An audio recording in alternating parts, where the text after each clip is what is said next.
Peter, welcome to the Nifty Travel Podcast. Good morning, or good afternoon, or good evening, wherever you're listening from. Thank you for inviting me to have a chat with you today, Alex, and I look forward to it.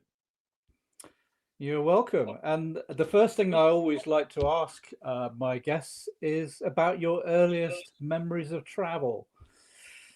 Earliest? Well, as you can see, I've got grey hair and a grey beard, so that's going back quite a time now. So my earliest memories of travel were not actually travelling. My earliest memories of travel were stealing my older sister's National Geographic magazines and dreaming about travel. So I would pour through the old yellow volume-based National Geographic magazines and read about jungles and read about deserts and read about mountains and look at a map, and it was a map in pre-digital days, and dream about maybe, just maybe in life, I would be able to go to all of these places one day. And then from the age of 16, that kicked in and I started traveling and never stopped. Yes, well, that nicely leads to kind of the next thing that was big for you. Because I imagine at the age of 16, was that the time that you were inspired to join the army? Yeah, back in the late 70s, early 80s, the UK wasn't in a great place economically. I came from a reasonably industrial place in Scotland, Central Belt, pretty rough, pretty downtrodden. We were going through an industrial revolution with all the factories changing and closing. So all the normal routes to work for a young working class person were difficult, to say the least.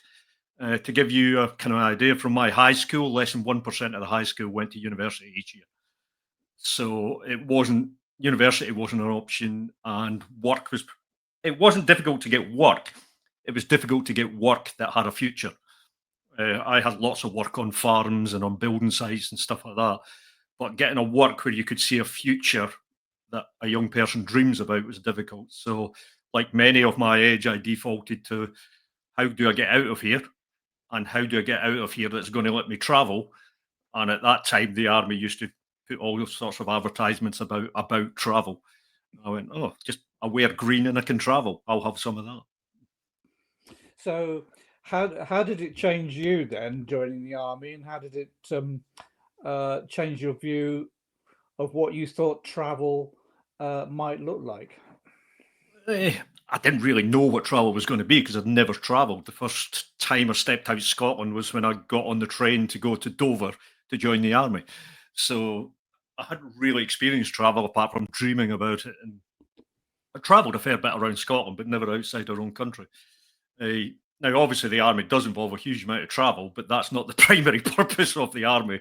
So on day one, week one, you get a big slap in the head and you realise you're there for a completely different purpose, and travel is a byproduct of why you're there. And all those dreamy things I had in my head about turning out in the army and going straight into travelling the world it wasn't going to quite happen in that manner. But without doubt, the discipline and the structure and the education and all the things the army did for me enabled me to have multiple careers and also introduced me to traveling. I think by the first 24 months, I'd been in 5 or 6 countries within the army, and by the first 5 years, I'd been in dozens. So it delivered on what I wanted to do. It was a bit of a slap in the face to begin with, for sure. Yes. So yes, but you see, I guess. Well, I can't guess because I've never been exposed to it in a direct sense. but it's a different kind of travel, isn't it? Altogether. It Um, is. You're traveling for a purpose. You're traveling to do a job. So, and thousands and thousands, millions of people travel every week to do a job. And traveling to do work is very different from traveling for leisure. It's completely different mindset, it's completely different psychology mindset, and the actions of travel are very different. So you're traveling for work in the army, and that work may be difficult work, it may be easy work, it may be humanitarian work, but it's still work. And you're often with the military, it wouldn't be 5 days a week, it'd be 7 days a week that you're working. But you're in a different country, you're having to deal with different people, locals, languages, different cultures. So you're picking up all the things. And then at some point, you will get some time off. And that's when you get to go exploring. I was exceedingly lucky in the military at a very early age because I was so obsessed with travel and adventure. I got a chap, and I was going to say my office. I didn't have an office. I was way too junior to have an office. I had a shed. Uh, I was looking after all the equipment for engineers, the storeroom of engineers. And one of the people in command came down, chapped, asked me to come up to the office, said, "We see you going away kayaking and running and mountaineering on the weekends. We have a proposal for you." I said, "What's that proposal?" He said, "Do you want to teach this?" I said, "Yes." It was the straight answer straight away. So I was invited to go and get lots of qualifications. And then for 2 years, I never put a uniform on. I just spent all my time in the mountains and the rivers teaching young soldiers adventure skills and how to live in the wilderness, not from a military tactical point of view, from just an adventure point of view to get them used to being able to handle fear in difficult situations. That led on to being asked to lead expeditions all around the world. So I got to travel to all parts of Asia, South America, leading expeditions. So I did get introduced via the military to leisure travel. You know, obviously, going on a military expedition is a bit different from going on a civilian expedition. There's still a structure and a rank structure in there. Things tend to be planned to the utmost detail. And I can compare both, having been on both. They've both got the benefits and both got the negatives. But I was exceedingly lucky to spend a fair chunk of my 16 years in the military doing things that weren't very military, and they were just traveling around the world, climbing mountains or going down rivers. yeah, so you were following your passion as much as uh, being fully immersed in the services. Yeah, to detriment of career prospects, because if you, in those days, and it's very different now, but in those days, if you were wise, you knew by pursuing sport or passion and not the structured military ladder that you had to climb, there would be sacrifices to be made at some point uh, from a career perspective. Because if you've spent years and years doing adventure, you've not spent years of years doing other stuff that maybe you're going to need further down the line if you get promoted above a certain level. So it all comes with a quid pro quo, but I never regretted it. I still got on, still got promoted, still went way further than I ever thought I would go. Uh, and I enjoyed the time it was in there. If I took all of that out and just did military stuff, would I enjoyed it? I'd have still loved the military. But having the opportunity to see the world and be paid to see the world uh, was, for a young person, was huge. Yeah, I imagine. So, having dreamt about it, looking at it through the geographic magazines, how did the real thing match the dreams?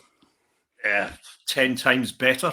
Uh, the Remember, this is all pre-internet, pre-mobile phones. So even in my leisure time, my way of travel, I'd be living in South England at that time, Kent or Hampshire or somewhere. And if I had time off, my time off would be straight into Heathrow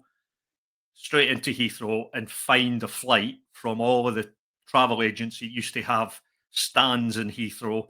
You would go round them and they would all have chalkboards outside putting up whatever last minute flight for whatever last minute deal price that they would put out. And I ended up going to places I had to look them up on the map because I hadn't really thought about them before. The first time I went to Israel was by a Friday night walking into Heathrow looking for a cheap flight. And I got a flight to Israel for £70, which back in the 80s was still a reasonable amount of money. but the normal flight was hundreds of pounds, and I wouldn't been able to afford it. The same happened with Hong Kong and multiple other destinations. So it, that wandering type of travel, not planning, just taking opportunity, going and experiencing, maybe grabbing a guidebook from Menzies or W.H. Smith or whatever the one was at the time, a paper guidebook, not a digital guidebook, maybe grabbing a guidebook or maybe not. Spent a lot of time in a lot of countries without guidebooks, just exploring, speaking to locals, taking advice as you go. And other times I used to use guidebooks. And you can see behind me, the shelves are full of, most of them are travel related books, a lot of them. Today we do all that digitally, of course. It's rare you see someone in a destination at a cafe or walking down the street reading a guidebook, but virtually everyone is reading a screen or a mobile phone. Yeah. Do you think people have it too easy today? Because you're saying picking a travel destination almost spontaneously and learning and navigating as you go. So, it's I hate to say it, but it's fairly old school. I learned driving that way.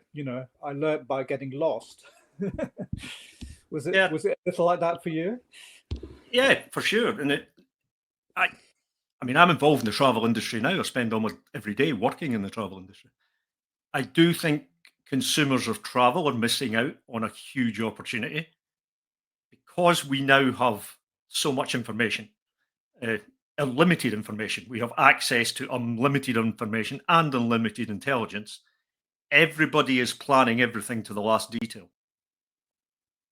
Some nationalities plan more than other nationalities, but everyone is planning to the last detail. So they may be inspired to go from TikTok or from Instagram or from Facebook or wherever. They may get the inspiration from something it comes across them, the same as I got inspiration from turning up at Heathrow and looking for the cheapest price on a blackboard, somewhere preferably I'd never heard of.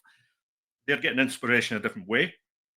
But once they bite on that inspiration and start to take action by planning and then booking, that planning phase can become a bit obsessive, I find, for a lot of people today. And they want the exact hotel, the exact route from A to B. We must see these sites on this trip. I only have 7 days. I've got to fit in this, this, this, this, and this. And that programmatic type travel, I think, becomes commoditized and you get a very similar experience just somewhere with a different language. Whereas if you go without, and I'm not saying don't have any plan, uh, there's only a small amount of people that can enjoy traveling like that. But if you go with a mind to explore without relying on a digital world as much as people do, little things like if you're in a city, the best thing you can do in a city in the morning is get up early, 6:30, 7 o'clock, go for a walk around the city to see the city awakening, and don't take your mobile phone with you. Right? Walk for multiple blocks until you get lost, then sit down at a cafe and watch the city become alive and watch people going about. Everybody else at the cafe will be staring at a screen. They'll be looking at their mobile phone or talking on their phone, whereas you'll actually see the city coming alive. Going now, when you try to find your way back to your accommodation, you'll struggle, but I guarantee you'll make it. You will 100% make your way back to your accommodation. You'll just struggle a bit to get back to your accommodation. But that simple experience is a much better experience than going from A to B, knowing exactly that is how it's going to work. Yeah. So in a way, it's developing a greater sense of self-awareness. Yeah, and if the more you do that, and travel has risks. Some countries have more risks than other risks. The only way you can manage travel risks is by immersing yourself in travel and watching for the signs that you're in a risky area or there's things not quite right. Whereas if you're following an itinerary plan and you're totally focused on doing this, this, and you're often not aware of what's going on around you. And in certain destinations, not being aware of what's going on around you is not a good place to be. You need to be aware of what's going on around you. But people, the other thing is just, I'm sticking on cities here, even though I've spent most of my time in the wilderness.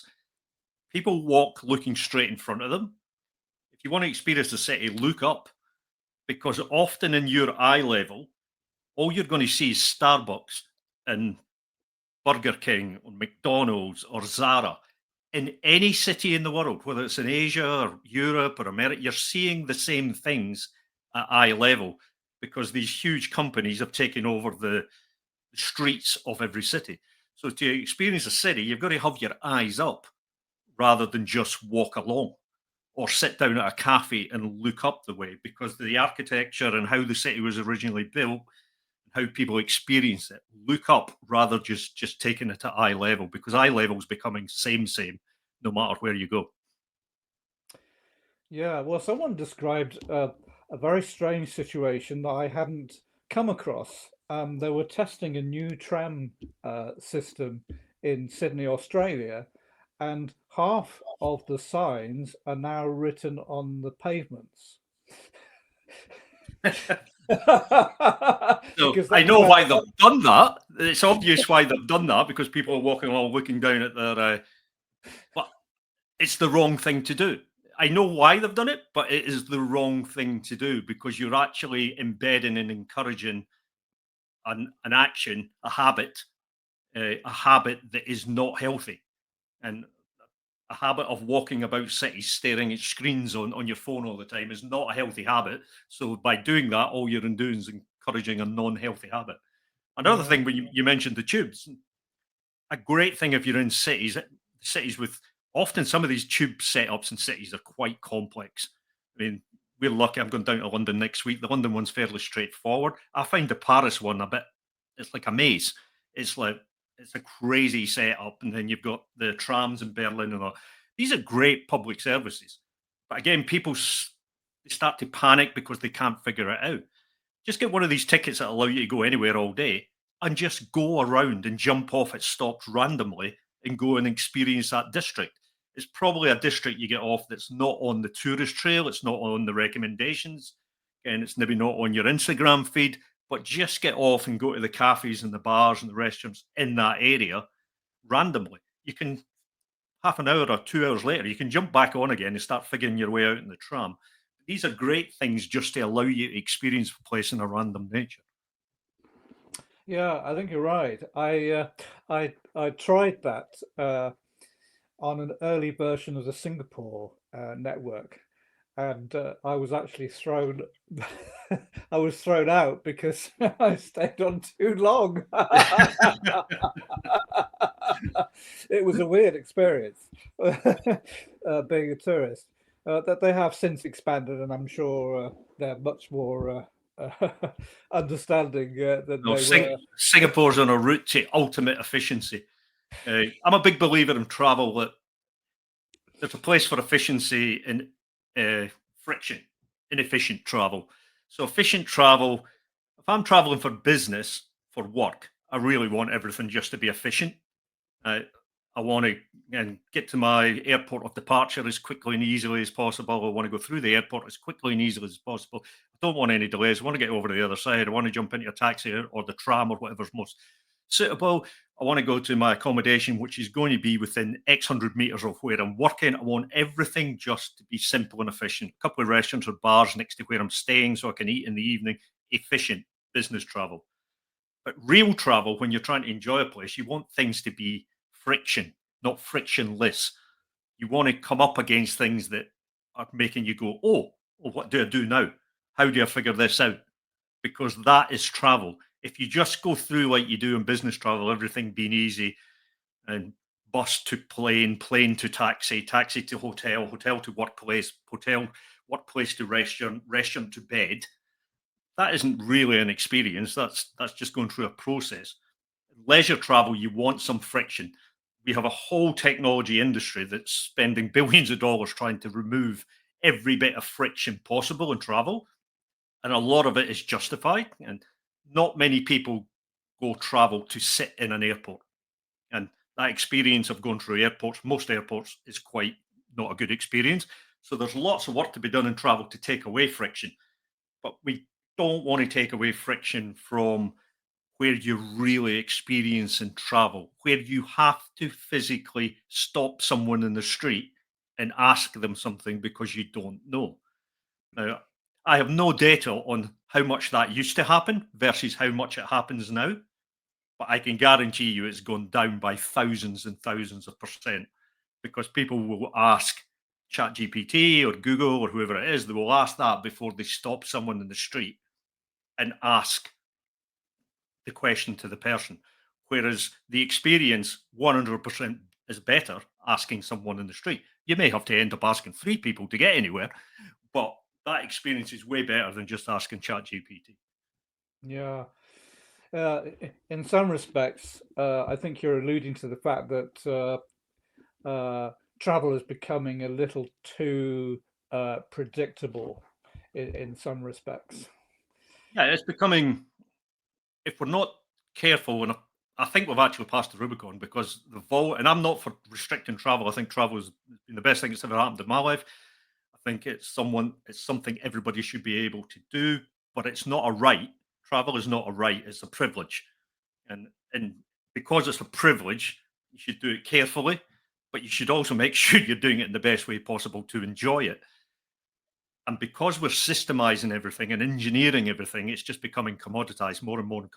Everything's becoming a commodity. I treat all hotels now like a commodity. I treat all steel tubes that go in an air like a commodity. I don't put one, but I couldn't even name all the brands.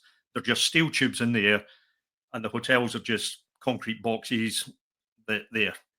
These are commodities. Experiences are different. If you're booking tours or that's different. But that's not them only, it's made them commodities. That's by the way we've engineered thing over the last 20, 30 years. Something it was an experience. People who went flying in the 1950s or 60s, I certainly didn't. It would be the 1980s before I flew. It was an experience. Like getting on a plane and being looked after on a plane was a huge experience. Getting on a plane is not an experience anymore. And it is a commodity product, and the industry has made it a commodity product. Yeah. So, in terms of your own experience, so you've mentioned that during your 16 years in the army, you got to go to lots of countries. So, when you returned to the UK and perhaps went home to Scotland, did you see our own country with a different set of eyes, having been away? Yeah, if you've been in living and not just traveling, like we would stay months and months, 6 months, sometimes a year in different countries. I lived in Germany for time, and since then I've lived in Spain and Morocco. Eh, when you've immersed yourself in different cultures, you cannot but not see your own country in a different life when you came back. Now, to be fair, I came back to Scotland because I had two young kids at the time, and I deemed I wanted my kids educated in Scotland. At that time, Scotland had a great reputation for education. You could go to higher education for much less money than you could go for higher education elsewhere. So there was an economic argument to bring the kids back to Scotland as well. But when you come back and look at your own country and culture here, not, and this is not a sweeping statement for everybody, but people who haven't traveled have a different view on the world from people who have traveled. That is, that's not a negative thing to say. It's how can you not have a different view of the world if you haven't traveled? If you haven't lived with other people who have different cultures, different religions, different way of eating, different food, different everything, and you've only experienced your own, well, you're going to have a different view. That's just the reality. Uh, but I probably lived through the period where we were becoming a global economic system from the late 70s onwards through the 80s and the 90s. The whole world transferred into this global economic intertwined system where everything was connected to everything else. And then obviously the internet came along, made everything even more connected, and then mobile more connected, social more connected. So we've gone from a period of isolated countries with a tiny amount of people going between countries to a completely interconnected global system with billions of people, not just instant communication like we are doing here, but physical connection by meeting people going all around the world. So that doesn't change a culture of a country, that actually changes the culture of the world. All of the populations, travel will change all of the populations if more people get the opportunity to travel. I'm very conscious as I say this. I know people in the developed economic West have much more opportunity to travel than billions of people who travel to them will be 20 miles or 30 miles from where they live. That will be the extent of their ability to travel. But that is rapidly changing. That is rapidly changing as the developing world develops more and more people are traveling. And it's a normal travel route map of they will travel locally first around their own where they're born, live, maybe out to a few hundred kilometers, a few hundred miles. They will then travel all over the country. They will then travel all over the region, which multiple countries all around bolted onto them. And eventually they may then start traveling long haul internationally. And if you do the data going out to 2050, there's about another 2 billion travelers going to come into the travel market over the next 25 years. Yeah, it's yeah, the way people travel has obviously changed significantly. I think it comes back to what we were talking about earlier about um, awareness. I mean, humanity's always been migrating. Uh, it was a form of travel even before we coined the phrase. But as you're saying, when you go away and come back, you notice. Well, at least for me, I noticed a lot more of the differences. I was almost like visiting my own country for the very first time. The sights, the smells. As you say, you were talking about the comparisons that you automatically made. Yeah, I remember when I left the army that I managed to get a couple of decent jobs. I was a commodity trader, then a director in a fairly big PLC company. And I was like, how am I going to introduce my young kids to travel the way I got it? And at that time, when you've got two young kids and you look at the price of travel, and it was expensive. And I was like, so I discovered something from a teacher, and this was just pre-internet. This was in mid-90s, late 90s. I was involved in internet businesses and I was building them.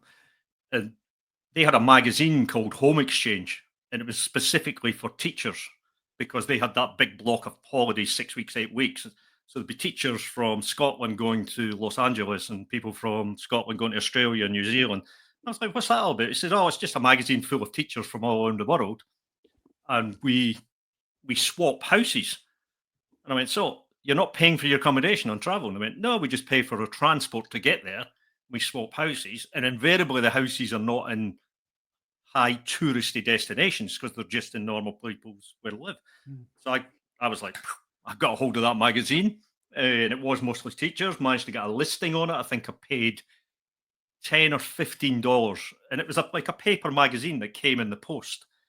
And that we started traveling with our young kids then by swapping houses for 2 weeks, 3 weeks, 4 weeks at a time, mainly during the season, summer season. But then I was one of these people that used to take my kids out of school all the time as well, because I deemed travel a better education than what they were getting at the school. So we would go away often.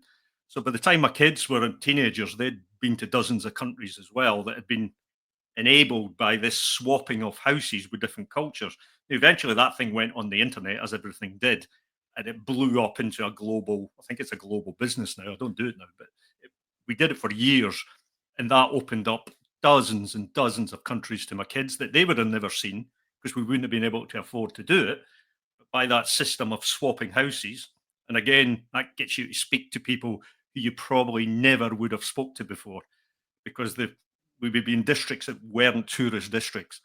And we also amazingly got some places in stunning locations that we would never been able to afford in our life.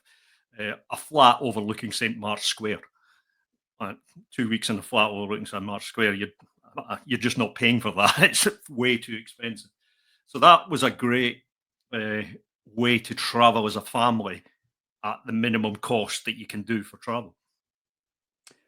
So you're describing the pre-Airbnb Yep. world in a sense, aren't you? Yep. And yeah, when Airbnb came along and everybody was revolutionized, and I was like, well, we've been doing that for about 15 years. And we know lots of people who do it. It was just how we'd swap cars, we'd swap everything. And it was a fantastic way of seeing the world, Uh, Yeah, and of course, if the other family had pets to look after, I yeah, imagine you took on everything. yeah, you take on the responsibilities, and invariably people would tell their neighbours what was happening, as we did. So you would also go and live there, and then the neighbours would come and chap on the door, "Are you coming around for a barbecue?" or whatever. So you actually got into the communities that these people were living in as well. So it was uh, an interesting way of traveling, which was a precursor to what we see in many ways with the internet now. Connect again, it's just a way of connecting people with people to enable that desire, because I do think it's a human desire that comes from thousands of years ago when we were hunter gatherers. We went from A to B to get food. I do think it's a human desire. It's ingrained in a lot of people to travel. And I'm always looking for innovative ways of traveling that makes the experience the best it can be. So I imagine then you took advantage of local recommendations rather than what large tour operators would say are the top 10 things to do. Uh, You probably did the top 10 things that your neighbors said you should be doing. when we started it, we had no choice because the internet was really, it was the old dial up where you had to dial, and it was really, really basic, and the information on it was not good. So we really took the recommendations. Some people did it extensively. Some people build really big folders for you with every single detail in there possible. And other ones were more sparse, but everybody left all the recommendations, all the basics that you needed in case you needed a dentist or a doctor, blah, blah, blah. But also all the restaurants, the things to do, and where to go and see, the neighbours to speak to, the neighbours to avoid. So all of that was often documented into a folder that, that got left on the kitchen table as you took over the house. Yeah, exciting times. So, well, I must talk about some of the adventure companies that you've started up, and I think it's quite obvious from your experience in the army that perhaps um, doing something in the adventure space was kind of inevitable. Was that how it how it began? Yeah, the late 90s, early 2000s, I had good work. I was traveling all the time, but it was good work. But it was at PLC company level, well paid good work, but it was in my head that I was not enjoying it. It was teaching me a lot, which I was grateful for. Because if you're getting paid and learning, it's the best of both worlds. I had two young kids to look after, so I was very conscious. Got kids to bring up, mortgages to pay. I had a good job. Get your head down and get on with it. But I wasn't enjoying it, and the urge to do adventure again was burning away at me, and I couldn't use my holidays from normal work to go back and say to my wife, "Well, we're not going on a family holiday because I'm away to climb a mountain or cross a desert." That wasn't obviously going to fly. So the obvious next big step was not to do normal work and start companies in the adventure world. So I started in 2002 by buying a bust rafting company, and and I did it in Scotland to keep me at home a bit more, but it was still getting me into the adventure world again. But staying at home, and then that expanded into expedition companies, company in Spain, a company in Morocco. One we went all over the world. So I just took it stage by stage, building up uh, day tours, weekend tours, 1 week tours, 2 week tours, and we eventually ended up with expeditions doing 50, 60, 70 day expeds around the world. So, tell us a little bit about Morocco. What was enticing about that as a country to operate in? I had went to Morocco in 1984 or 85, can't remember the exact date. Again, from that wandering into Heathrow, getting a cheap flight. So I ended up in Morocco. Uh, I hadn't gone into Marrakesh, I'd flown into Casablanca. And if I remember, I got a bus to Marrakesh, which was stiflingly hot. And I then figured out I could have got the train. But again, you're doing it on the hoof, and I ended up my bus because the train's much more comfortable. So anybody going to Casablanca, going to Marrakesh, can catch the train. Although the buses will be aircon now. Went and spent about 4 or 5 days in Marrakesh, a couple of days up the mountains, and couldn't believe that this was so close to Europe, but completely and utterly different from anything I'd ever experienced in Europe. It was like completely exotic to Europe, but I'm looking at the map and saying Spain is just there. And I've been to Spain a couple of times by then, and I was like, yeah, Spain's different, but it's not like this. So that sort of stuck in my head. And over the years, I've done a couple of trips down there, trips up the mountains, trekking trips, just climbing the mountains to Toubkal and stuff down there. So I've been in and out in Morocco for years anyway, because of simple reason, the logistics. It was easy to get to in time, money, and distance. It was still a reasonable flight cost in those days, probably about 400, 450. But the minute the cheap airlines went in, that flight cost just collapsed. So the minute I seen them making a move to go into Morocco, I opened a business in Morocco because I knew what was going to happen. If Ryanair, EasyJet, etc., open up a destination, you are going to get brand new customers who have probably never even heard of the place, but they're going to arrive in the tens of thousands over a year. So I opened a business because I loved the place anyway. I knew that it was going to boom just by nothing to do with me, just by the demographics of travel and air. So we opened up in Marrakech. Initially, we opened up in the Rika Valley. We had a base way up in the Rika Valley because we tend to like being in nature and out the cities. But then, from a business perspective, you very quickly realise that you have to be where the customers need help and expectations. So we ended up moving into the cities. We owned a couple of riads there to look after the customers. And we ran that for several years. It was a great experience getting people were shell shocked. Not so much today because people have travelled more, but in those days, people coming into Marrakesh, you could see the shock on their face. And when we'd obviously play games about getting them to find the riads in the middle of their streets. Now, some people love it, and other people would really panic. And we had people arrive one night and leave the next day because they just couldn't handle the craziness of Marrakesh. But it was a great period there. We managed to find some excellent staff members who ran the company for us, so I didn't have to be there all the time. So living and building a business in someone else's country is about 50 times harder than building a business in your own country. So we built one in Scotland, built a couple in Scotland. Going abroad and building a business is by easily 50 times. Not taking people to another country, that's fairly simple. But when you go and set up a business in that country, as a small business, if you're a big business and you've got lawyers and you've got all the staff can do it, but if you're a small business, opening a business in someone else's country is a bit of a challenge. We obviously didn't learn though, because within years we then opened another one in Spain. Well, you obviously enjoyed the experience, and I can only assume by the range of things that you put on in Morocco that the country is a lot more diverse than people who've never been would expect it to be. Hugely diverse. Especially now I was there last November, which was the first time since pre-COVID. And even since pre-COVID to now, I was shocked.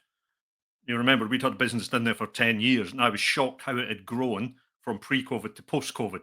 So I hadn't been there for four and a bit years, and I was shocked at the breadth of traveller, the different nationalities of traveller, the huge amount of new businesses that had opened to service those travellers, and how it's not a good thing, but you cannot say it's not going to happen. In a lot of ways, how westernized Marrakesh had started to become. A bit like I was saying, when you walk down and you don't look up, you just see the same things in each place. That's not going to happen in Marrakesh in the old town, because you can't, because it's a UNESCO site. But all of the bars and restaurants are suddenly becoming very, very Western focused, because they're serving to a clientele that's going to pay them really good money. And the price of services and the price of goods, as what's always going to happen, has gone from, if you go way back to the 80s, really, really low, to now equivalent often of European prices. Yeah. So you also ran a business in Spain. Did you find that there are a lot of cultural similarities, say, between parts of Spain and North Africa? Certainly in this, we were in the mountains in the Costa Blanca, but when you went down to Andalusia, there was a lot of similarities. One thing that did cross the Mediterranean was bureaucracy. The Spanish at that time loved the bureaucracy. and the Moroccans loved the bureaucracy. To actually get a business operating completely 100% legally with every piece of paper stamped and signed by the right people is a 5-year journey, at least in both countries. And often you never ever get to the end because you're not from there, you're an outsider. So there's barriers. Even if you're from there, it can be a multi year journey. But if you're an Mhm. outsider, there's more barriers put in your way. So the depth of bureaucracy you had to go through in those two countries was very, very similar. There's a level of corruption in both countries. Spain's a lot less corrupt now than it was. Morocco was very corrupt. There's no doubt about it. To get some things we needed, people had to be paid. That's that's just the nature of the beast, and that was the same in Spain for many many years. But Spain has improved since we got out of there. So there was similarities, but and there was obviously a crossover of people because they're the two neighbouring nations, especially in the south, a huge crossover of people. But the customer profile visiting, certainly when we were operating both of them, was different. The more adventurous people were going to Morocco for sure, and the less adventurous people were going to Spain. Even though we were up in the mountains away from the costas, we could see them as we were about 20 kilometers inside for the costas and we could look down on them. That attracts a certain type of traveler, where Marrakesh was attracting a different type of traveler. So the profile of travelers going to those destinations was different then. I think that's merging. I think the profile of someone going to Spain is getting very similar now to someone who would go to Marrakesh. Yeah, yeah. So these experiences and others eventually led you to doing more unique experience time type holidays. Was that about the time you started doing? I think you call it the 1,000 mile journey. Yeah, I got to the point where we were doing okay as business. We built a life. We weren't going to be a great big business with thousands of employees. I had no ambition to do that, but we had a business. People were employed. We were having a great time. We were traveling around the world doing stuff. But some of the more challenging adventure stuff I was shying away from. So Everest Base Camp, Kilimanjaro, which for a lot of people are the trip of a lifetime, and they still are a trip of a lifetime. But to us who'd been doing this stuff since the 1980s, these things had become commoditized. You go to Nepal, you go to Everest Base Camp, and you'd literally see thousands of people. Whereas we were lucky enough in the 80s, we'd maybe be one of two trips going there. So, and just the fundamentals of business, once something becomes really popular and it gets oversupply, the economics of pricing becomes very, very difficult because there's more supply than demand in some cases. So the pricing just gets squeezed, squeezed, squeezed, squeezed, squeezed. And the reality is, in adventure travel, if you're taking people, it's really hard to make an adventure travel business work 12 months of the year unless you have got a big scope and a lot of people to go to every single destination in the world so you can cover all the seasons. So the hard economics of it is if you're going to make money. And there's not much point in doing endless trips up and down Kilimanjaro or Everest Base Camp if you're not making a lot of money because there's risk involved in all adventure travel. It's not the easiest way of looking after customers on a trip on a holiday, that's for sure. So I took the view that the, the world had woken up to adventure. The millions of people were flowing to it, which I thought was a good thing because people getting out, going into nature, experiencing physical hardship, having to live under canvas, all of that I'm a fan of. So it was great that people were doing it in masses, but I didn't want to be there with them. It was simple as that. I wanted to be somewhere there was no people or very little people. So I started designing trips that no one had done. We crossed Nepal from one side to the other, uh, going village to village. Uh, we went across the Gobi Desert in the southern Gobi Desert where there is no villages, no property, no people. We did meet some nomads once. And these journeys were often 1,000 mile plus that we're doing on foot all the way, supported by camels or mules. Really immersive, challenging physically and mentally without having the design principle was you don't have to have technical skill. You don't need to be able to kayak this really challenging river. You don't need to be able to climb this really difficult face because if you introduce technical skill, your market shrinks dramatically, or you have to do a lot of training.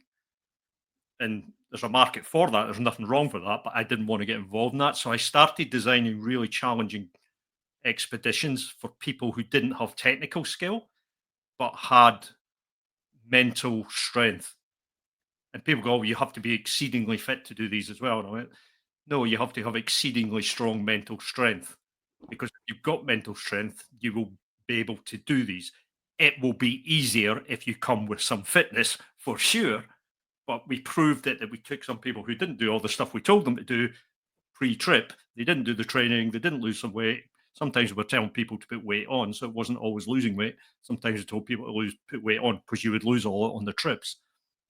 But it was more about, have you got the resilience and the makeup as a human being to spend 50, 60 days isolated from the world, no connection by mobile phone, with a small bunch of people living day to day and physically being exhausted at the end of every day. And it was an interesting psychological experience that I didn't design it to be.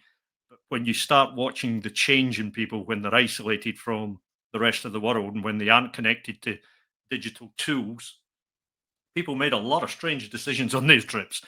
People left their jobs when they went back. People got married when they went back. A huge amount of people got divorced when they went back. So people were making, because you had so much time to think, you're away for 50, 60 days with no connection to the outside world. You've suddenly got time to think that you probably have never had since you were a kid, because you've been busy in life, and you may spend the evening thinking, but you've not had consistent free time to think. So what I designed as physical mental challenges ended up being quite discovery journeys for the customers who went on them about their own lives and what they wanted to do with life going forward. Yeah, that's it's an interesting concept, isn't it? Because in one sense, you felt obliged to do customer profiling because obviously you don't want people who, in your opinion, couldn't cope with the Yeah. journey of a certain challenges and time length. Um, but also, you found there were unforeseen consequences of people. You alluded to deep thinking, but I expect people became friends with people they would never have become friends with in their normal lives. Did you find that people's relationship skills changed over those One journeys? 100%. We sort of had a system that if we're going away for up to 2 weeks, we didn't interview people. We let them fill in a form, and if they declared the things that we needed them to declare, we would take the chance on them if it was 2 weeks, and that could be to Ladakh or Nepal or Bhutan or wherever it was. It's 2 weeks. It's not going to be a major issue. If they've told us a bunch of nonsense, we'll be able to deal with it. But if it was longer than that, we had a video interview with every single client to see if they were off the makeup that we deemed, whether right or wrong, would be suitable to go on a trip. We also were in a lucky position that many of the trips were way oversubscribed, so we could pick and mix, and we always did. We'd always have a mix of female, male. We'd always have a mix of multiple countries. Most groups had at least 6 different nationalities in them, uh, which we would do intentionally because we liked that multicultural mix in there. Uh, the one sort of thing we couldn't do much about because it was just the profile is the people going on these would be pre-kids or post-kids. You didn't get many people being able to be away for their kids for weeks and weeks and weeks on time. For the 2 week trips, maybe, but not for the longer ones. So everybody tended to be pre-kids or post-kids. You've got very few people who were still looking after babies to teenage children. So there was a mix of ages because we could have people in their mid-20s all the way. We have people in their 60s. So the age span could be dramatic because of that pre-kid, post-kid thing. Uh, Invariably, I would say the backgrounds were people were reasonably well educated to high educated because they had this desire of they'd all done a reasonable amount of travel before. Maybe not anywhere near as not as adventurous as this, but they'd all done multiple countries before. They'd all done a reasonable amount of travel. But they all had something burning in them, whether they were from India, Australia, New Zealand, UK, America, Holland, wherever they had this burning thing. They wanted to do something that was going to test them and be more challenging than they'd ever done. And sometimes you'd get couples coming, people who knew each other. Could be a good thing, could be a bad thing. I really liked it when it was individuals. So you had a group of complete individuals who had to mix. But when you did have couples, they acted as a crutch for each other. And whether they were just friends, we had my husband and wives, and they would act for a crutch for each other when they were struggling. But I liked it when people were just individual. But yeah, people had to really understand other cultures because you're living and breathing with them, sleeping under canvas for 50, 60 nights. You get to know people really well, all the good stuff and all the bad stuff. Uh, and we had a lot of, but we had people drop out of some of these, not a lot, but people. And often the people who dropped out were the most fit people. Like people who were like, we had ultra athletes come on them who could run ultra marathons, and some of them dropped out. We had other people who I said didn't do the training we told them, turned up, and I was like, God, this is going to be difficult. You're not fit enough. But because they were stubborn and had the mental strength, they got through. Yeah, it's interesting, isn't it? Yep. Human behavior can surprise you in many ways. Humans are It's weird. The one thing I know about humans is they're complex and they're weird. I I think I understand it a bit better now. I once went to Bristol. I find Bristol a very fascinating um, place. You know,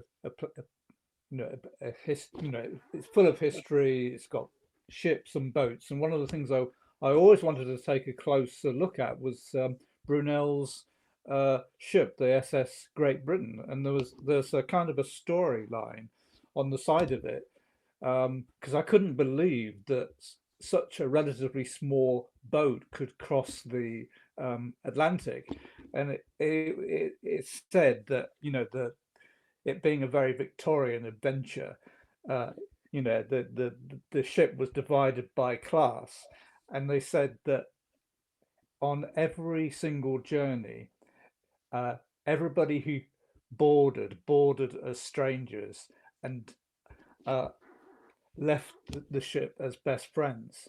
Yeah. When And you put in so, situations like that, you've got no, you won't always leave as best friends, but you'll leave with a bond between you that you did something that was exceedingly unusual and challenging and difficult. So even if you didn't get on with someone, you've still got that bond that you've done something that is in today's world not that normal to do. And I think that's a healthy thing. I think it's healthy for people to do stuff that they think is going to be really difficult. There's too much people go on about the world. Everybody's stressed in the world at the moment, which is, and it is a bit crazy. The world's a bit crazy at the moment. Everybody's stressed about it, but everybody looks at stress and thinks negatively about stress. Stress is actually a really good thing. I mean, you want to train yourself to be able to cope with stress. And how do you do that? Well, fairly logical. You have to put yourself in stressful situations. And the more stressful situations you put yourself in, and the longer time you spend in stressful situations, it's amazing how you can deal with any situation in the world throws at you. Now, there's obviously a limit to that. And if you put someone in a stressful situation for a too long period of time, for months and months, and it's high stress every day, well, then you kind of, there's breakdowns and really stuff come from that. But a lot of the world's problems today and stress is because people are from a young age are not actually being put in stressful situations. And you need to be stressed to learn how to deal with the world. I can remember as a young kid, we would climb to the highest tops of oak trees and elms to get eggs, which would be absolutely not the thing to do today, out of crow's nests. Like you're 30, 40, 50 meters up, and I'd be up there stressed because I managed to climb up the way, but climbing down is a much harder skill than climbing up. Climbing down is a stressful. Climbing up is actually, again, you're looking up. It's actually quite an easy step by step. It's climbing a ladder. You just figure it out. Climbing down is much harder. So when you're at the top of an oak tree, like with certain death of falling, you're in a stressful situation, but you get over it and you find your way down. And then the next time it becomes a bit easier, and the next time it becomes easier. And it's the same way any situation in life. Stress if managed correctly, is something you should run towards, not try to avoid. Yeah. Well, I remember my grandmother telling me stories that her own grandparents taught her about when whenever their children were ill, instead of taking their children away from villages that had illnesses, they took their children to the places uh, Yeah. because it was a much better and much um, more effective way to give their children resilience in later life. Yeah, I'm not Um, sure that stands up with science, and I'm not qualified to say, but I know it went on when I was young. That went on, like chicken pox and measles and all the rest of the things that were flying around at that time. That did go on. I have no idea whether it's correct or wrong. I suspect it's a bit dodgy and scientific stuff now, uh, but it certainly went on. But it's a case of, I mean, I live rural at the moment. I'm a village of 900 people. Uh, I could literally walk to the primary school from my house in 5 to 6 minutes. And yet I see mothers and fathers walking their kids by hand to the primary school. And I'm like, what are you doing? There is nowhere in the village, unless you're in one of the outlying farms, that's more than 8 minutes walk from the primary school. Throw the kids out and get them walking to the primary school on their own. And that's part of growing up. It's part of putting them in a situation that they have to make sure they know how to cross a road, make sure they know not to play and jump about in front of traffic, but get them out doing primary 7 kids, 6 kids, primary 5 getting walked to the school by their parents. It's insane. You're just preparing the kid for failure. yeah, it's the world that we grew up in was slightly different, wasn't it? It, So, it's, and I'm not saying there was obviously a lot of things about our life and our parents' life before that were negative compared with today. But when you look at the growth, and I always look at it through a travel lens because I'm engrossed in travel every day. When you see the customers and how the customers are interacting with other people or interacting with a destination and how they interact, often I'm having to shake my head, put my hand in my head and shake my head because psychology has been changed because of digital infrastructure. Now, I'm a massive fan of digital stuff. I travel the world lecturing and talking to travel companies on artificial intelligence and digital transformation. So I'm not a Luddite that doesn't like digital. I've transferred my businesses were digitally transferred before most in the industry. So I love technology. But when I see what it's doing to travelers, when I watch them interact with their destination and with other people, it's, a lot of it's negative. A lot of it's not good. A lot of it's a negative thing rather than a positive thing. so it's interesting that, isn't it? Because um, I like discovering places, and one thing I notice quite a bit in cities that um, I sometimes think that people are less spontaneous than they used to be. You know, you can go to lots of busy cities and you go to where all the hot spots were, and there's a time and place for everything, isn't there? You know, Yep. the you might go to a footy match, you know, a big sporting location. You're going to see lots of people, um, but it never ceases to surprise me. I thought it used to be just a British thing until I went abroad, but very often in towns and cities, you only have to go down a side street. You know, I'm not saying I'm looking for loneliness in a city, but you can go down a side street and virtually no one else is there, and yet there could be thousands, tens of thousands, and sometimes millions of people in the same city, and you question, am I still in that city? Yep. Whole districts of cities that do not see. Uh, 2 years ago, three, I can't remember. A couple of years ago, we were in Berlin. I'm in Berlin fairly often. There was a big travel event on. We're working there, and it was the European Cup final. It was Real Madrid versus I can't remember the other team. And we'd been working all day, and then we headed into the centre naively to watch, find a bar, watch uh, the European Cup final. Every bar in Berlin Centre was rammed. You could not move. There was queues outside. There was no way we were getting it. So the first thing I was like, let's just jump on the tram, pick a district as far away from the city that tourists don't go to. And there was some locals there that was with us. So pick a district, there's no tourists. We just jumped out there. We got out there for just as the kickoff was happening, walked into a bar, and there was just locals in the bar, and they had the massive big screen. Every local turned to face us and like, "What are you doing here?"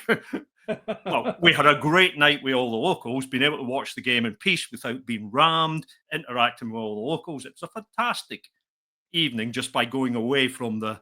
And it probably cost us a lot less because you're away from the hotspots, so the prices would be a lot less as well. So the other thing is, if you're traveling, there's some things you need in travel you can't avoid: transport and places to sleep. And I treat them both as commodities.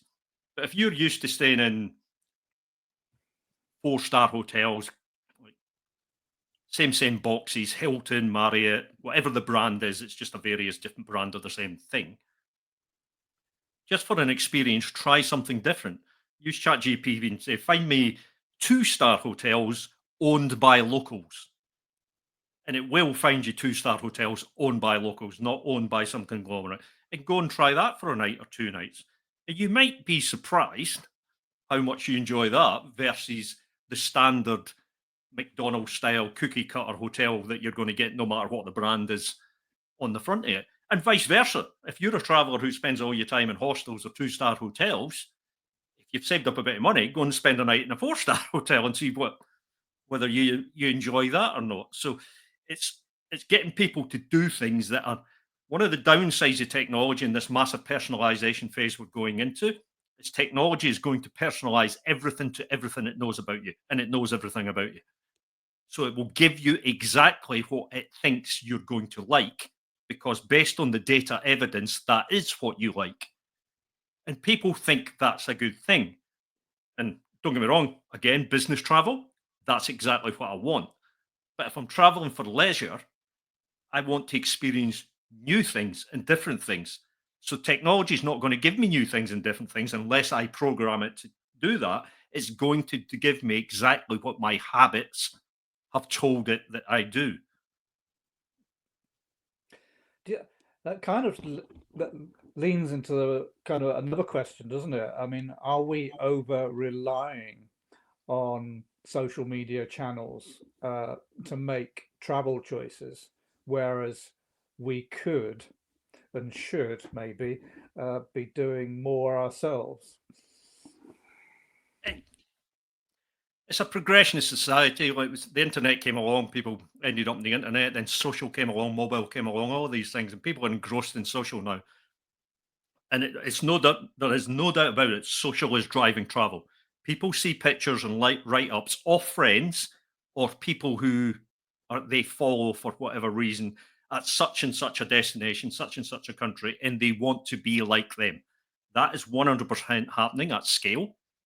But often the reality doesn't live up to the fact. The photo of some waterfall in some stunning country with one beautiful girl or boy there, it's what the picture is. But when they eventually get the flight booked, the transport booked, and turn up, there's 700 other people there trying to take the same photograph.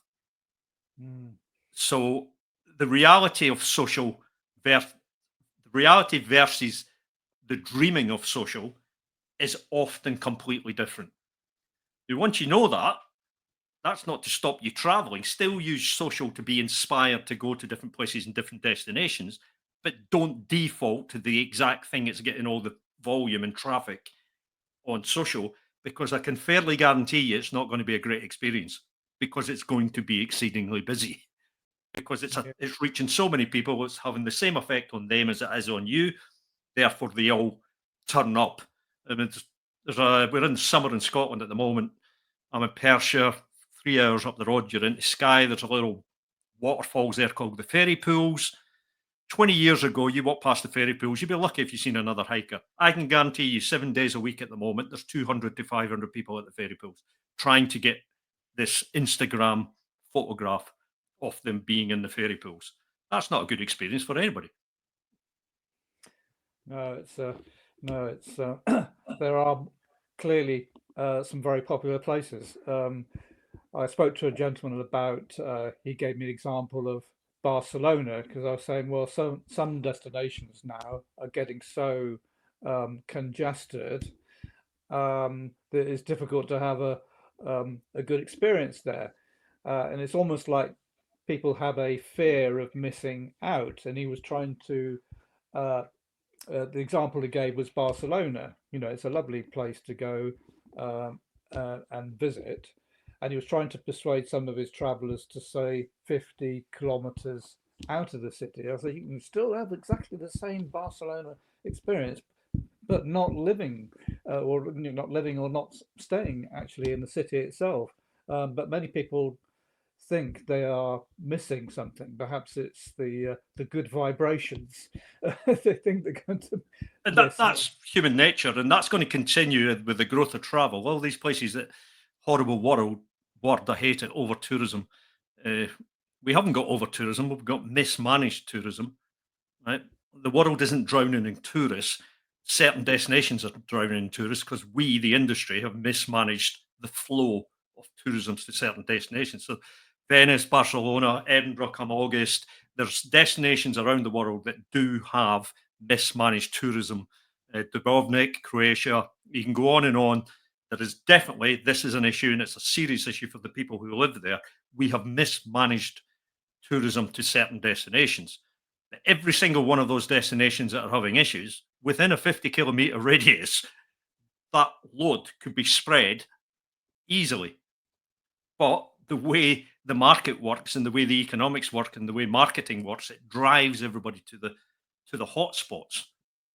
The technology is a double-edged sword in this because it's driving everybody to the hotspots, but it's also a help to let you experience the hotspots in the best possible way. Uh, Ask Grok or ChatGTP or Gemini, and what's the best way to experience the Eiffel Tower where I will experience the least volume of people there?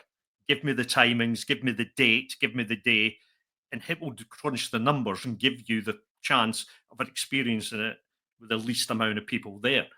So it's a double-edged sword, but we as an industry and the destinations are going to have to get together and figure out, and money's driving this at the end of the day. There's huge profits to be made by moving from people from A to B into destinations. We're going to have to figure out how we spread the load because for every destination that's under too much weight of tourism, there's another destination just down the road waving, saying, send them here, send them here. We've got empty beds, the restaurants are empty. So we haven't got too much tourism, we've just got mismanaged tourism. And as an industry, we have to start stepping up and try to spread that load about. And the customers won't do it by themselves, 100%. They'll head to the hotspots. You've got to do education and marketing and reasoning and educate people that they're going to have a better experience by not going to somewhere that's drowning in other people like them. Yeah, I think you're absolutely right. I mean, the more conversations I have with people who like to travel, the more I realize we have more undiscovered destinations than discovered ones. And in Yeah, fact, you know, it might even be 99% to 1%. And yet we only talk about the 1%, don't we? yeah. I'm at home at the moment. July and August, I tend not to travel down to London and that, but I tend not to travel in July and August because in the northern hemisphere, it's obviously holiday time and there's volume. So why do I need to add to the volume in July and August? Everywhere's crowded and expensive anyway. So I travel all year apart from July and August. Last month, I was in a small island in the southern Indian Ocean, Reunion, which is a French protectorate. Uh, I don't often get that shock thing in travel anymore, but I did when I got off the plane in Reunion because I thought I'd got off, fallen asleep, and got off in Europe. It was exactly like being in France. It was exactly like being in the southern France. Everything was operated in French, European flags everywhere.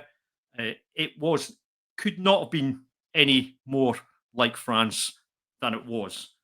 But it only gets about 600,000 visitors a year, and over 400,000 of them are French. So the amount of people who are not French who go to that island in the middle of nowhere is tiny. and it has the resources. It has stunning beaches. It has great restaurants because of the French influence. It has all the infrastructure. It's probably too France for me personally, but I was hoping for a bit more exotic and different, where it was like Europe in the Southern Ocean. But for people who like Europe or going to France, that is a place that they would love. And it's definitely not drowning in tourism. I can tell you, I was staying in different hotels and they're lucky if they had a fill rate of 25 to 30%. Some nights that was a two-star hotel and some night it was a five-star hotel, but they still only had fill rates of 20 to 30%. And that was in June. So that's just one destination. I could name dozens of destinations who are desperate for visitors, but all the visitors are in a different location. Yeah. Well, I mean, I would definitely have to look at the map to see where Reunion was, but just you saying the name makes me realize it's a very remote location.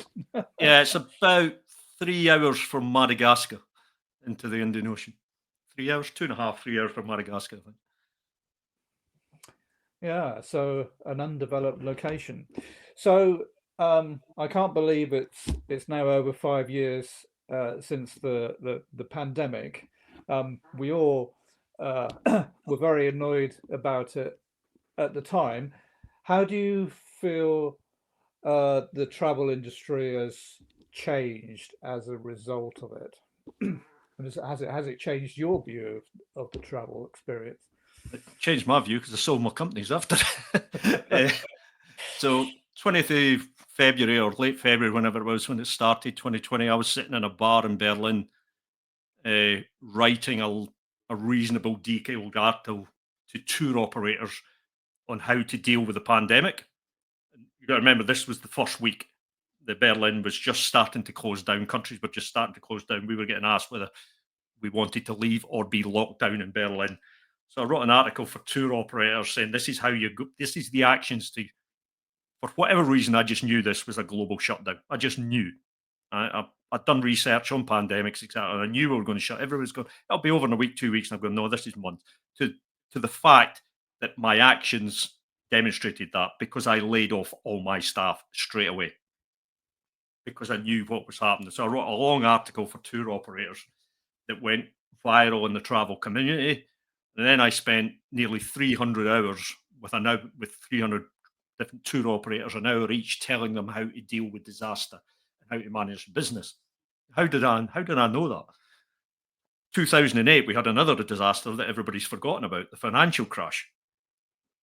Overnight, 24 hours, I lost 65% of the profit in the business because we were so tied to corporate companies doing the adventure stuff with us. So I had to reorganize a business on the back of losing 65% of my business in 24 hours previously. Managed to come out through the other end of it just. So I had experience of dealing with disasters that close your business down overnight. And I was able to help a lot of people during the pandemic. Then what happened during the pandemic, everybody in the travel industry said, we're going to come out of this and do things better. We're going to redesign the experiences. We're going to redesign the experience. We're going to do this. We're going to do that. We're going to do the next thing. And it all sounded great. And then the minute the world opened up, it was a race for cash. Human nature takes over. You've got businesses that are on their knees, economically bust, or zombie businesses where they should be bust, where there's some money being put in, government money or false money, false account, whatever, broken balance sheets. So all of that stuff that we're going to do stuff better, the minute the world opened up, got forgotten about, and everybody went on this 100-meter sprint to get back to what we were doing before as quickly as possible for survival reasons. We're humans. You've got to survive. And if you're fighting to make a business survive, you've got to get that cash flow going through it so you can get people paid and get people back employed again. So the industry spent all its time coming out of whenever COVID finished a couple of years ago now, trying to get back to pre-COVID levels. And it's just probably this year getting back on a global scale. There's some countries ahead of pre-COVID levels. There's some countries dramatically still below pre-COVID levels. New Zealand, Australia, they're still way below pre-COVID levels of visitors. But overall, as an industry globally, we're just hitting back to pre-COVID levels of travel. Did we do anything better? Did we change things? The customers changed a bit because they'd spent so much time on a digital environment. Even people who weren't in a digital environment pre-COVID, older people who maybe like ignored social media and ignored internet stuff, absolutely were forced into it in COVID, and then they found out it could be quite useful. So we've grown the digital side of businesses coming out of COVID at a rate that it wasn't growing. It was also growing going into COVID, but the rate of growth accelerated from COVID for sure, and that's been maintained. So the customer profile and how the customer interacts has changed, but I don't believe the industry's changed anything like it said it was going to. We're just, and even today, we're still rushing to catch up to where we are. And I don't know. I personally don't understand the, don't really see, and I understand the economics there. I'm business. I'm hard nosed businessman at my core, but the fundamentals are fine. Tourism is going to be growing at 4 to 4.5% compound year on year for the next 20 years, like, with no marketing. If we all stopped marketing tomorrow, it's still going to grow at 4.5 compound year on year on year. Certain verticals, adventure, my old world, it's grown at double figures per year. So the travel industry doesn't has an issue with growth going forward because it's going to happen because of demographics and economics. Right? Travel is a bit of society that when people get a bit of extra cash, it's what they spend that extra cash on. It's aspirational. So the industry hasn't got a growth issue. It's got a issue of how we're going to manage that growth. Profitability has got an issue. Tourism isn't a highly profitable business. It's highly labor intensive. It's the biggest employer in the world. 11% of the global population is employed in tourism, which is probably going to go up unless AI really delivers on what it's saying. So it's not the most profitable business in the world. Therefore, it lacks investment a lot of the time. Therefore, it doesn't move at the speed of other industries. Transformation and development in tourism tends to lag by quite a margin the change in manufacturing, the change in health, the change in education. And education is not the fastest moving one in the world, but we are quite a slow moving industry. Why is that? Massive fragmentation.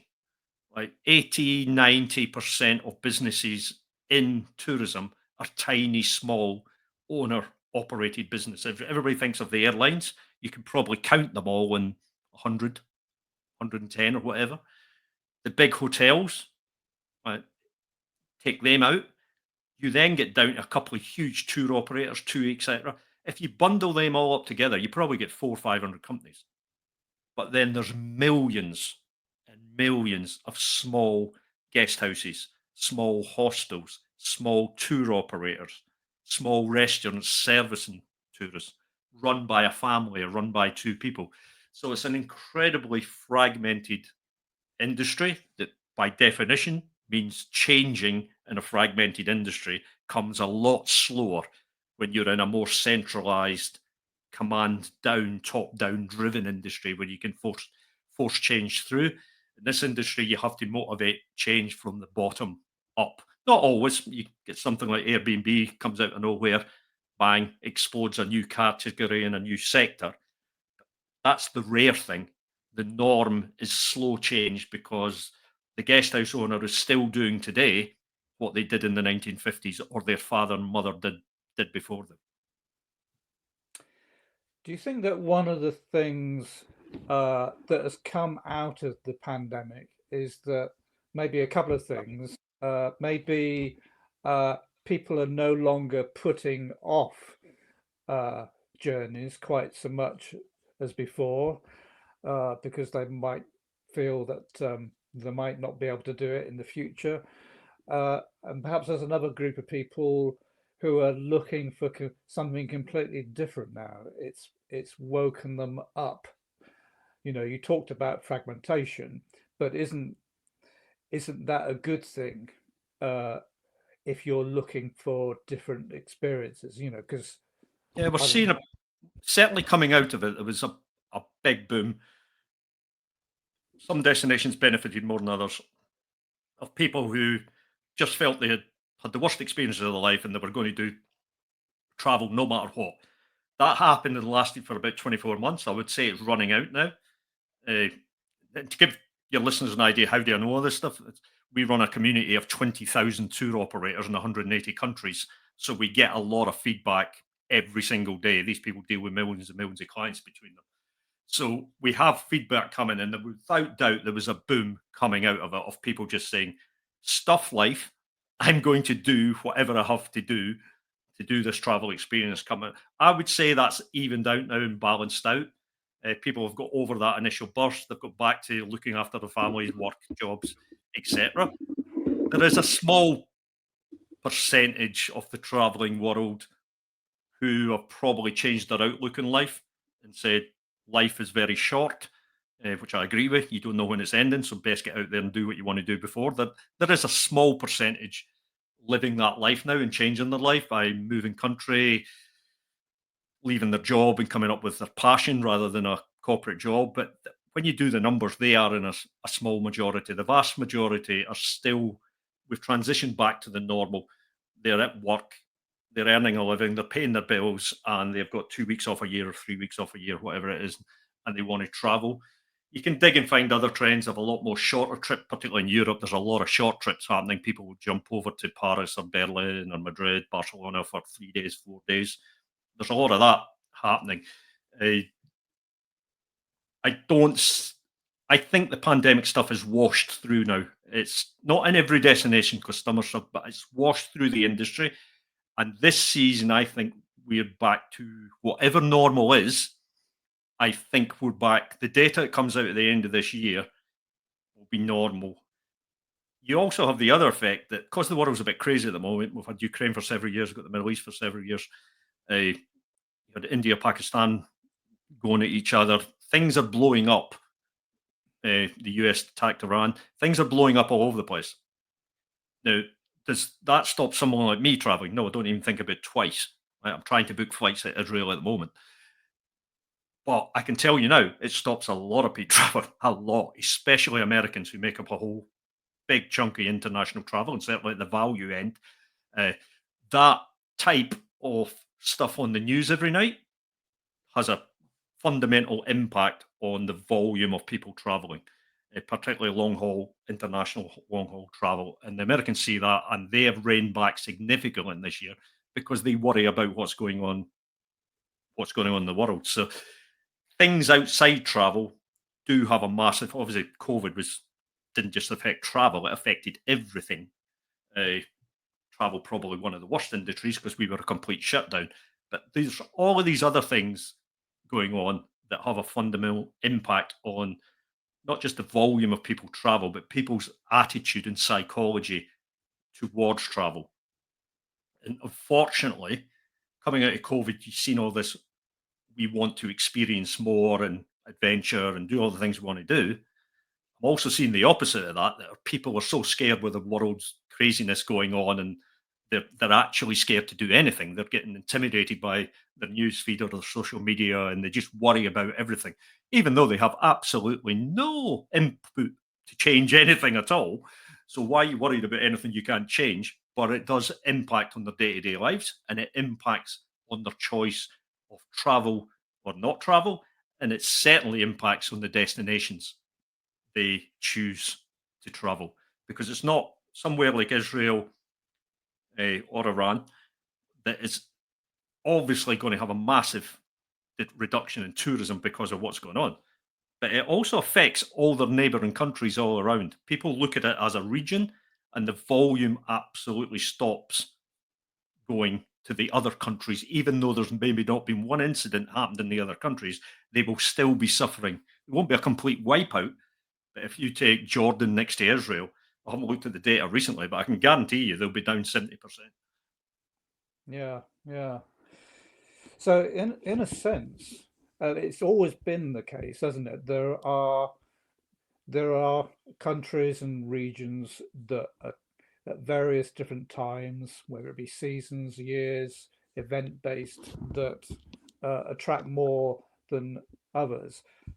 Do you see that there are many countries that get overlooked?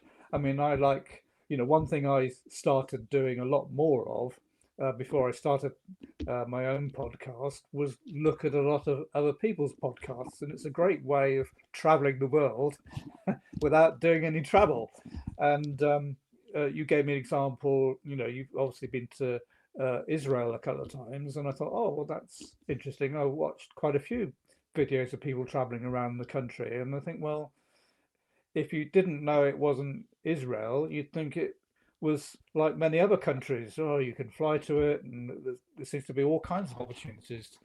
Um, do you feel like that about many destinations you've been to? Yeah, it's just logic and the way humans are. They'll see all of this information on their social media, and it'll be if you're really motivated. The way I look at it, say you're seeing a lot of your friends or people you follow, and they're in some stunning location in Thailand, and it's motivating you to go to Thailand. I'm not saying don't go to Thailand. Thailand's a fantastic country, and it has some stunning bits where a lot of tourism doesn't go. But there's a country right next door called Laos that's going to give you a completely different experience that you're probably not seeing on all your socials, but it physically is right next door. You can catch a train, you can catch a short flight. I'd advise a train or a bus, but it's going to give you a completely different experience than Thailand. And that is normal everywhere you look. Whatever country has been really popular, often a country right next door isn't. Let's even go for one of the most visited, if not the most visited country in the world from tourism, France. It always rotates between France and Spain. I think it's France at the moment. France has got a border with Germany. Germany is a completely underexplored destination from a tourism point of view. And it is a stunning country, particularly in the south. I used to live in the north for several years, but the south, anytime I had time off, I'd head to the south. The south and the border region of France is a stunning region, but it's completely un. When I say undiscovered, it's not undiscovered, but the volume going there compared with the volume over in France, it's night and day. So even in the heart of Europe, there's places just by changing the border from the place you've been inspired to go to can give you a completely different experience without the volume of traffic being there. You were on about Barcelona earlier. If you're in Barcelona, especially if it's summer, not so much in winter, Andorra, that tiny little enclave, it's just up the road from Barcelona. You go to Andorra in the summer, and because it's not ski season in the summer, obviously, you'll get a completely different experience and a good one because there's just not the volume going to Andorra in the summer. And if you're willing to go to places out of season, you get a completely different experience as well. I mean, I did a rail trip across Italy, and I followed I was on a tour, and one place we stayed at for a night was a city called Cosenza, which is an industrial city. But it's primarily in the winter. It's a skiing season, but in the summer, it's almost completely deserted, and I think I enjoyed it more because there was hardly anybody there. Out of season and low season travel is going to go through quite a growth curve. Now, obviously, we have to say it's not for everyone because if you've got two young kids who are at school, you're forced into the education system globally gives you fixed dates that you can travel. So it's out of season and low season is not for everyone just because of their economic or their family situation. But those that are able to do it, you would have to be insane to be traveling in July and August if you have the choice not to travel in July and August. To travel in May, June, or late September, October, November, rather than July and August, if you have the choice, is when to travel. You're going to have a much better experience. You're going to pay a lot less money for starters. You're going to get restaurants that are not full. You're going to be welcomed by the locals much better because they're not stressed because they're having to deal with so much volume, and they're welcoming you because you're there out of season. And so that you become really welcome. You get a better service.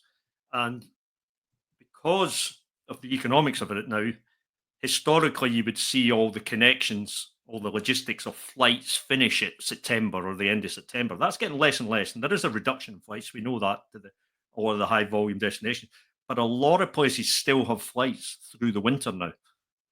And certainly in Europe, you don't need flights. You can catch a train or a bus anywhere.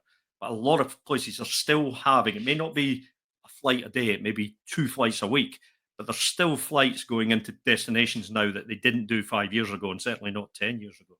So if you get into travel and become a bit addicted to it, like, I'm out of season travel is the only time to go. From a cost and an experience perspective, it's just so much better than in season travel. And you can never run out of destinations, can you, Peter? Out of season travel, you can't run out of destinations. It's just, even without going the other, you don't need to go to the other side of the world.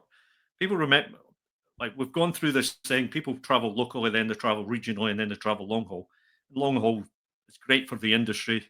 It's high margin, but most people haven't explored what's on their doorstep, and most people haven't explored their own country well enough.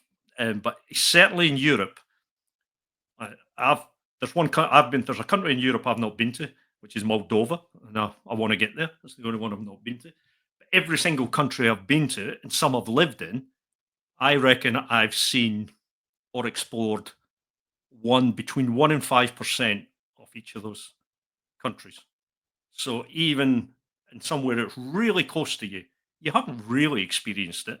And the only way you experience a country fully is like if you live there for a year or more, or if you walk across the country.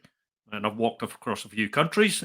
That way you experience it because everything's a sensory, taking it in, you're walking, you're meeting people on a daily basis, you're staying in local places. So everything is on from, if you're in Europe, based in the UK or based in Europe, there is a travel experience on your doorstep that would be unbelievable without difficult logistics, just by changing from the hotspots to something different. Just get the map out and throw a dart at it or stick your finger on a map. It's somewhere different. It's not one of the hotspots and not something that's not been marketed.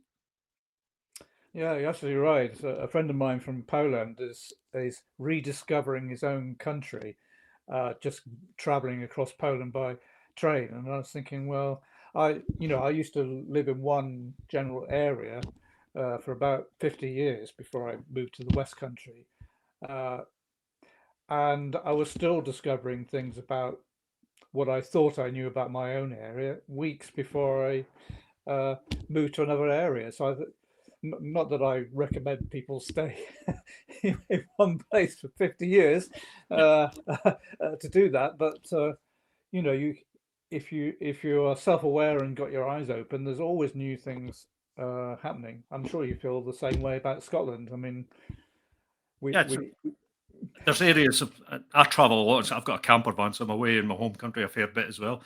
But there's still some islands. There's still some areas of Scotland that I've not explored and not seen.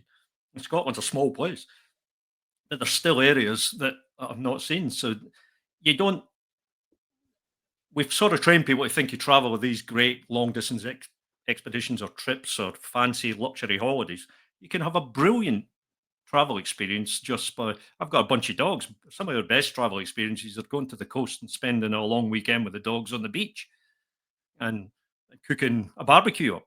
And it costs next to nothing, but you have a fantastic travel experience. And because I know the country, I know where to go, where there'll be minimal people on the beach, and it's just a great experience. That listeners shouldn't get sucked into thinking that travel needs great economic wealth to do it. You can have great.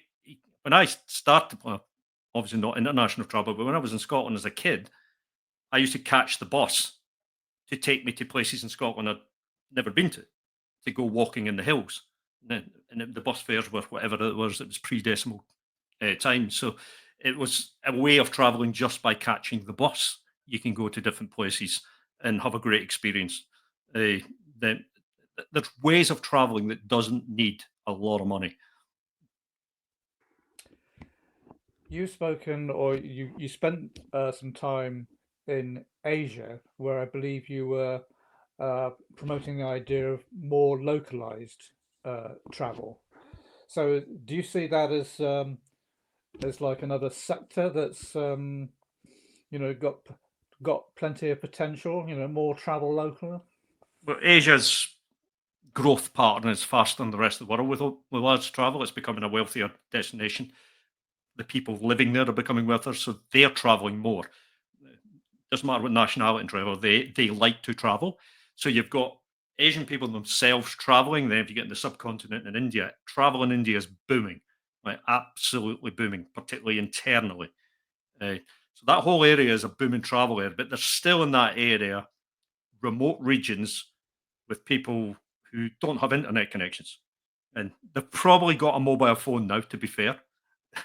I've seen the transfer over the last 15 years of people not being connected by mobile phone to them there, but there's still a lot of people not got. If you go to the northern Asia, where you got like Mongolia and stuff, Kazakhstan, we would work with families there who didn't have bank accounts, didn't have mobile phones, didn't have TVs, and they were living a nomadic life, but they were our hosts when we were doing trips. So you were having to pay them, but the only payment they understood was barter or cash. And I was known to barter a few camels at the time, but I would also obviously pay cash. Now that still exists. So there's a whole massive footprint of rural tourism that could be developed for the better of the communities there. Now, there's a sort of paradox with that, that from an experience point of view, you sort of want them to stay as they are. But from a logical point of view, they do not want to stay as they are. They want to develop. They want to have connections to the internet. They want to have electricity. They want to have a house. Probably not all, but certainly the younger ones, the younger people do. I can remember nomads telling us that they now got to the point where their kids were going off to be educated. And I asked the question, well, what happens when they come back? Oh, they come back to visit, but they never come back to take over the herd or the goats, or because once they're educated, they're staying in the town that educated them, or they're moving on to the city because they've realised there's a big world out there and they don't want to go back over and look after goats trekking across a desert or some high plains. So there's a sort of paradox that you want to help these people develop and become into the first world and make them wealthier. But by doing that in all these remote locations, you're removing these locations from being an experience that a lot of travelers want. I've never really resolved that paradox in my head. 100% it is their choice. They should make the decision on what they want to do.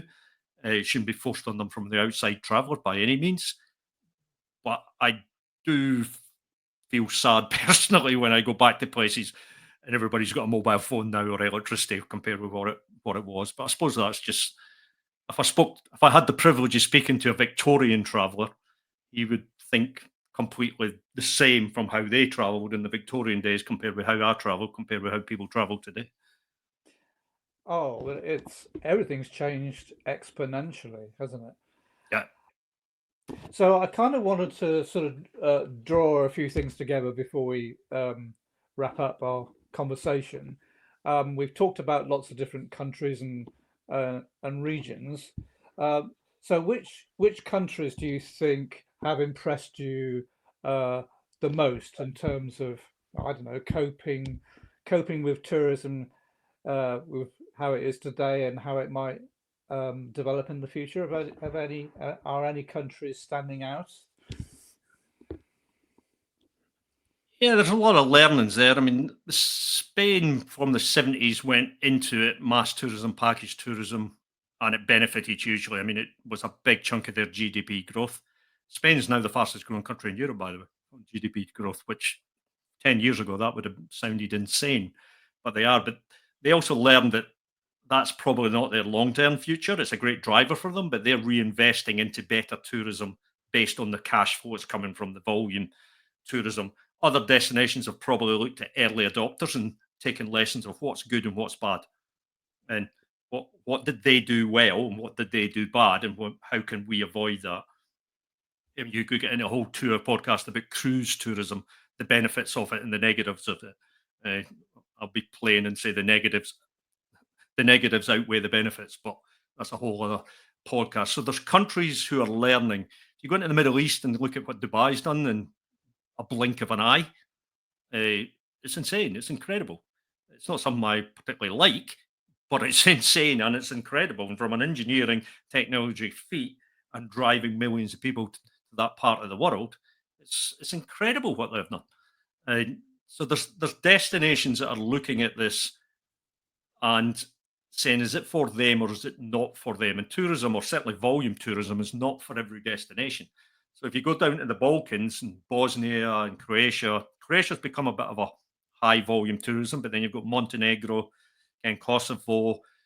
Some of them are looking for a more balanced, rural, greener spread tourism that is a more sustainable model because they don't want the masses. But then right next door, you've got Albania, who's gone from virtually no tourism. First time I was in Bulgaria, there was virtually no one there, tourism. You go now, it's rammed because they did deals with all the cheap airlines. And the minute you do that, you're going to get, as we mentioned before, you're going to get thousands of people coming in. So Albania is going straight after the model that Spain did in the 1970s, 1980s, and without much consideration. The building it's going on, it's not planned well. It's going to end up a bit of a mess, looking from the outside in. But right next door, you can see other countries trying to do something really different. The challenge there is it's always difficult. If you go for the Albanian model, the cash flows really, really quickly. Like it's like switching on a tap. It flows in massively, therefore the investment goes in, lots of people get employed, the building goes on. Whereas if you try to do the other model, it's really, really slow and it takes a lot longer to do that. So it really depends on the destination, on what they want, what the people want. Do they ask the people? In most cases, no. That tends to be the government or large companies. Geography plays a massive part. Geography dictates what you can do and what you can't do. Albania's got a coast on the Adriatic, so they can make it look like the Mediterranean, or they can make it look like the Maldives if you take the right photographs and the right videos. So geography plays a massive part. You go to Slovenia in the north in the Baltics, landlocked. It has to go for a more sustainable type tourism because it's a tiny little country. It can't deal with the volume.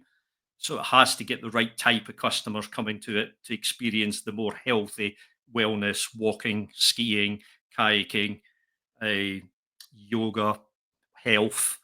That's because of geography dictating that initially.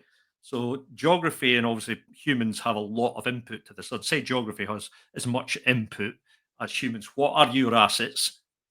Good and bad assets. How can you develop those assets that are good to be even better for your destination? And how can you minimize the negative side of your assets?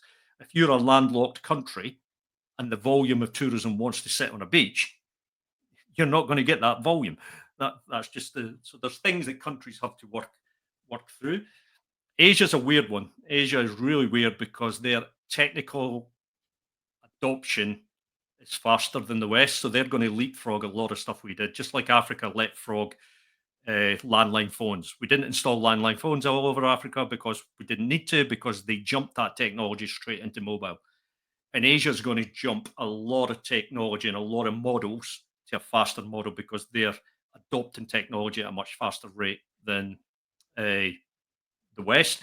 They also have a young population, with excluded China doesn't, South Korea doesn't, but everywhere else has a young population. So you have the volume of workers who are aspirational and want to do stuff, and you have this technology adoption at a fast rate. And when you combine these, you're going to see tourism explode in all sorts of regions in Asia that probably didn't before, because they're taking volume both from the Chinese and both from the West that allows them to. It's not all good, by the way. I was in Laos and I came across a town in the middle of the jungle in Laos, which was 100% a casino. That's what the town was. It had been built purely to serve short-term visitors from China to play in a casino for 2 to 3 days and then back again. There was no other reason for that town to exist in the middle of the jungle. So this stuff's not all good development. A lot of Yeah. it's negative development. So, are there aspects of travel that you're impressed with today, and are there aspects of travel that you'd like to see improved? Yeah, for sure. The impressed bit is, and I know I'm biased, the growth of adventure travel has pleased me, because way back in the day we were the niche weirdos who were traveling to go climb a mountain or go through a jungle, or like we were people looked at you if you were slightly weird that you wanted to do that with your leisure time. Whereas the huge growth in adventure travel has been pleasing. Why does it? Because I think it's mentally healthy and physically healthy for people to spend time doing challenging things in nature. So uh, I think it needs managed. I don't want 150,000 people going up Kilimanjaro every year, but the local operators want 150. They want 200,000 going up. So I can't put my views on top of them. So it does need managed, but that's a pleasing thing, that there is a growth of travel that I think is really healthy, and if it's managed right, really benefits the destinations it's in. Adventure travel, by definition, spends most of the money it's generated in the destination it's in. So that money circulates in that destination. That's very different if you go to whatever destination and buy an all-inclusive package where the airline's owned by the same company, the hotel's owned by the same company, and the bank account happens to be in the Cayman Islands. And often now, even the people in the hotel serving aren't locals. Historically, there was an argument that everyone employed is locals, so that money's going in. But now, because of the employment squeeze in tourism, often the people are flown in from a different country. Just you go to Greece this season, and you will see a lot of people from Asia working in tourism. Now, historically, Greece never ever had an issue with filling tourism jobs, and now it has. So these type of tourisms I've used, and it's a complex argument. Are they benefiting the destination or not? If someone flies from A to B on a plane owned by a company, stays in that hotel with that company, doesn't leave the hotel because it's all inclusive, doesn't really go out, doesn't spend any money in the local economy, and the model's set up to put that in the least tax efficient way of that, no one can argue that's actually benefiting the destination. And you just can't make the argument. It doesn't stand up. You can get the lawyers and economists and all that to come up with a forecast. It doesn't stand up. It's just logic that that's not good tourism. However, do people like it? Yes. Millions and millions of people buy it because it's a simple way of traveling, and it's an economic packaged way that they know their exact budget. They know they're going to have a standard that they accept, which is obviously reasonably good for what they want, and the food and everything is how they want it. So there's a market for it, but I wouldn't say it's good tourism. So as we go through this crazy growth that the industry is going to go through, I think it will carry on as it is. You're going to see a massive growth in what I deem as not good tourism, and I think you're going to see a great growth in what I deem as good tourism. But if you look at the numbers, the weight is on the packaged tourism that I deem as not great tourism. Now you've got to have to re-engineer that to make it good tourism. You're going to have to make sure the locals benefit more. It's not owned by conglomerates. The money is staying locally. That's a huge re-engineering job of our industry. That's not going to happen because where is the incentives? The locals have the incentives, but the big international companies don't have the incentive to do that. So it's not going to happen. I'm a realist rather than a dreamer of the great future of the. That's probably going to get worse rather than better. But there's all of this small, tiny tourism that is realizing there's a much better way to do things. And if you put all of that together globally, it is a big chunk, but it's still nothing compared with that other side. So the industry will go through a lot of growing pains as it grows. There'll be more and more cities you'll see on the news, like with riots about tourism and slogans and graffiti. There'll be more and more cities sign up to cruise tourism, and then 10 to 15 years later tell the cruises they don't want them anymore. So they won't learn from other places. They will learn by going through the pain themselves. You'll end up with tourism. I think we've already got it, where people just go on the cruise ship and go round and round in circles and don't actually go anywhere, which to me is insane, but it's what people want to do, what people want to do. So there's going to be good and bad, and it's the industry is the one with the power over that. It's not the consumer, because it's what's put in front of the consumer. If the consumer all rised up and said we wanted this, the industry would adopt, but the consumer doesn't. Right? All the data, if you ask a consumer, do you want to travel sustainably? Massive 70, 80, 90%. Yes, yes, yes, yes, yes. Then the hard data, when they're given the option to book a sustainable option versus an unsustainable option, it's less than 1% book the sustainable option. So what people say, what people do They're completely different things, and that's in life. That's not just in tourism, but especially in tourism, what people say and what they do is two different things. And I'm biased because I live in the niches, always have been in the niches. So I see what I deem as the better side of tourism, but I do experience mass tourism as well because I travel to places with mass tourism. But I know I've got biases towards smaller tourism that benefits the destination and the people in the destination than I do on these big and TUI type models where you own everything, and it's all to the benefit of you and little benefit to the destination. Yeah, so I guess the challenge going forward is how everything is managed, isn't it? It's It's all complex. This stuff's not easy. It's like when you have a completely fragmented global economic system like tourism that is connected by flights. You can get to anywhere in the world in less than 24 hours. So the distance is not the challenge anymore. To be fair, and I know everyone can't afford to travel, but the price of travel relative to earnings has also come down dramatically. And it is cheap to travel, uh, particularly in Europe, with cheap flights all over Europe for 50 euros or less. So when that exists, you have a complex, super complex industry that is not all going to agree for 1 minute. Therefore, the development of it is going to be different destination by destination, company by company. It's all just going to be a bit of a complex mess. Uh, the customer will still be there because the customer loves to travel, and all the data proves. I said about the growth earlier. Customers want to keep exploring the world and going and seeing new things. So the customer's going to keep traveling, but you don't. The average customer doesn't demand, "I want to travel like this."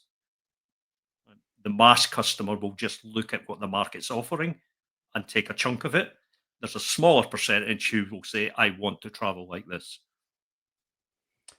yeah. I think humans are creatures of habit. Uh, they might even act a little bit like rivers. You know, they do what is easiest. Yeah, and it's understandable. It's perfectly understandable. Uh, Weirdly, travel can be a stressful thing for a family of mother and father and two kids. Been working all year, got the 2 weeks holiday.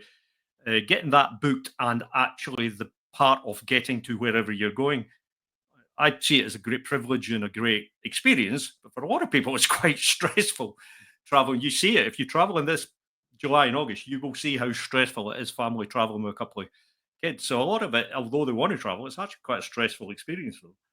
So you can see why they just look for the easiest thing to make sure they have the least amount of stress in there because they're trying to relax for the 2 weeks that they're not working. You've got to understand. You can't expect. I don't expect that family to suddenly take their kids to the jungles of Laos and start exploring because that's not what they're going to do, and that's a small subset that's going to do that. Yeah, absolutely. Well, well, one thing we know for sure, Peter, is that a lot more people are going to be going traveling, and if we can persuade more of them to realise there's a lot more choice um than perhaps they're they're making at the moment, then you know that's the opportunity going forward, isn't it? Yep, travel is the best thing you can do in your life to wind up for your listeners. Do it as much as you can, but don't think you need to fly to the other end of the world to do it. There's buses, there's trains, particularly if you're in Europe, but every country. Go to use buses and use trains because you're going to meet locals, you're going to speak to people. Uh, and like I said earlier, if you have a style of travel, try do something different once or twice just to see how you get on. Yeah, absolutely. Well, um, as we've pretty much demonstrated today, we could talk about travel forever, and it's been an absolute pleasure to have a chat to Peter. We've covered a great range of subjects today, and some we could talk again for many hours on, for very specifically. So yeah, thanks very much for joining me today, Peter. Thanks very much, and thanks to all your listeners for listening.